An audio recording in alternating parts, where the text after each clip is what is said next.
നമസ്കാരം. ഗായൂസ് ഗൈഡൻസ് ഡയറക്റ്റിലേക്ക് സ്വാഗതം. ഇന്ന് നമ്മൾ നോക്കാൻ പോകുന്നത് ഇന്ന് താങ്കളെ നയിക്കുന്ന എനർജി എന്താണ് എന്നാണ് നോക്കുന്നത്. ആദ്യം നിങ്ങളുടെ എനർജി ഹയറോഫൻ്റാണ് വന്നിട്ടുള്ളത്. രണ്ടാമത്തത് എന്താണ് ഗൈഡൻസ് എന്ന് ചോദിച്ചപ്പോൾ പേജ് ഓഫ് പെൻറ്റക്കിൾസ് ആണ് വന്നിട്ടുള്ളത്. മൂന്നാമത്തത് താങ്കൾ എവിടേക്കാണ് പോകുന്നത് എന്ന് ചോദിച്ചപ്പോൾ 5 ഓഫ് പെൻറ്റക്കിൾസ് ആണ് വന്നിട്ടുള്ളത്. ഇനി ആദ്യം എന്താണ് നിങ്ങളുടെ എനർജി എന്താണെന്ന് ചോദിച്ചാൽ ഹയറോഫൻ്റാണ്.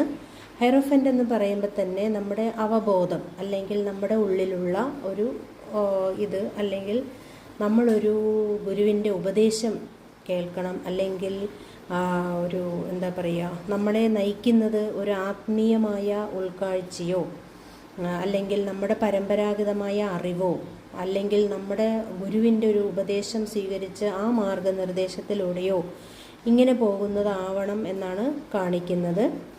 ശരിയായ പാത തിരഞ്ഞെടുക്കാൻ ഈ എനർജി നിങ്ങളെ സഹായിക്കും. അതുകൊണ്ട് തന്നെ സമൂഹത്തിൻ്റെയോ കുടുംബത്തിൻ്റെയോ പ്രതീക്ഷകൾക്കനുസരിച്ച് പ്രവർത്തിക്കേണ്ടി നിങ്ങൾക്ക് വന്നേക്കാം. അടുത്തത് ഗൈഡൻസ് എന്താണെന്ന് ചോദിച്ചാൽ പേജ് ഓഫ് പെൻറ്റക്കിൾസ് ആണ്. പേജ് ഓഫ് പെൻറ്റക്കിൾസ് എന്ന് പറയുന്നത് പുതിയ കാര്യങ്ങൾ, പഠനം അല്ലെങ്കിൽ പുതിയ നേട്ടങ്ങൾ എന്നിവയെ സൂചിപ്പിക്കുന്നു. ഇതൊരു പുതിയ തുടക്കത്തെ അല്ലെങ്കിൽ സാമ്പത്തികപരമോ തൊഴിൽപരമോ ആയ കാര്യങ്ങളിൽ പുതിയൊരു തുടക്കത്തെ സൂചിപ്പിക്കുന്നു. അല്ലെങ്കിൽ പുതിയൊരു ആശയങ്ങളോ അല്ലെങ്കിൽ ഒരു പുതിയ പ്രോജക്റ്റുകളോ അല്ലെങ്കിൽ നിങ്ങൾ പുതിയ കാര്യം പഠിക്കുകയോ അത് നടപ്പിലാക്കാനുള്ളൊരു അവസരമായി ഇത് കാണുന്നു. ക്ഷമയോടെയും ശ്രദ്ധയോടെയും കാര്യങ്ങൾ മുന്നോട്ട് കൊണ്ടുപോകുന്നത് നല്ല കാര്യമായിരിക്കും.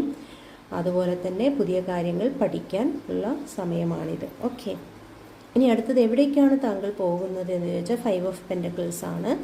ഈ 5 ഓഫ് പെൻറ്റക്കിൾസ് എന്ന് പറയുന്നത് നിങ്ങൾക്കൊരു നഷ്ടം അല്ലെങ്കിൽ ഒറ്റപ്പെടൽ അല്ലെങ്കിൽ നിങ്ങൾക്കൊരു നിറയെ വെല്ലുവിളികൾ വന്നൊരു അവസരത്തിൽ നിങ്ങൾ അവിടെ നിന്ന് രക്ഷപ്പെട്ടു പോകുന്നൊരവസ്ഥയാണ്. പക്ഷേ ആ ഒരു അവസരം താങ്കൾക്ക് ബുദ്ധിമുട്ടുകളോ നഷ്ടങ്ങളോ അല്ലെങ്കിൽ അവഗണിക്കപ്പെട്ടൊരവസ്ഥയോ നേരിടേണ്ടി വന്നിട്ടുണ്ടാകാം. അപ്പോൾ നമ്മൾ എന്ത് ചെയ്യണമെന്ന് വെച്ചാൽ മറ്റുള്ളവരുടെ സഹായം തേടുകയും നിലവിലെ സാഹചര്യത്തിൽ നിന്ന് പുറത്തു വരാൻ വഴികൾ കണ്ടെത്തേണ്ട ആവശ്യമുണ്ട്. ആ ഒറ്റപ്പെടൽ എന്ന തോന്നൽ മാറ്റിവെച്ച് മറ്റുള്ളവരുമായി ബന്ധപ്പെടുക, അവരുമായിട്ട് ആവശ്യമായ സഹായം തേടുക. ഈ വെല്ലുവിളികൾ ഒരു പാഠമായി കണ്ട് മുന്നോട്ട് പോകാൻ ശ്രമിക്കുക. ചുരുക്കത്തിൽ ഈ കാർഡുകൾ സൂചിപ്പിക്കുന്നത് നിങ്ങൾ നിലവിൽ ആത്മീയമായ ഒരു മാർഗനിർദ്ദേശം തേടണം. അതുപോലെ തന്നെ പുതിയ കാര്യങ്ങൾ പഠിക്കാൻ തയ്യാറെടുക്കുക. എന്നാൽ ഒരുപക്ഷെ ചില ബുദ്ധിമുട്ടുകൾ ഒറ്റപ്പെടലോ വന്നാലും അതിനെ അതിജീവിച്ച് മുന്നോട്ട് പോകാൻ ശ്രമിക്കുക എന്നാണ് ഈ കാർഡുകൾ കാണിക്കുന്നത്. Okay, thank you.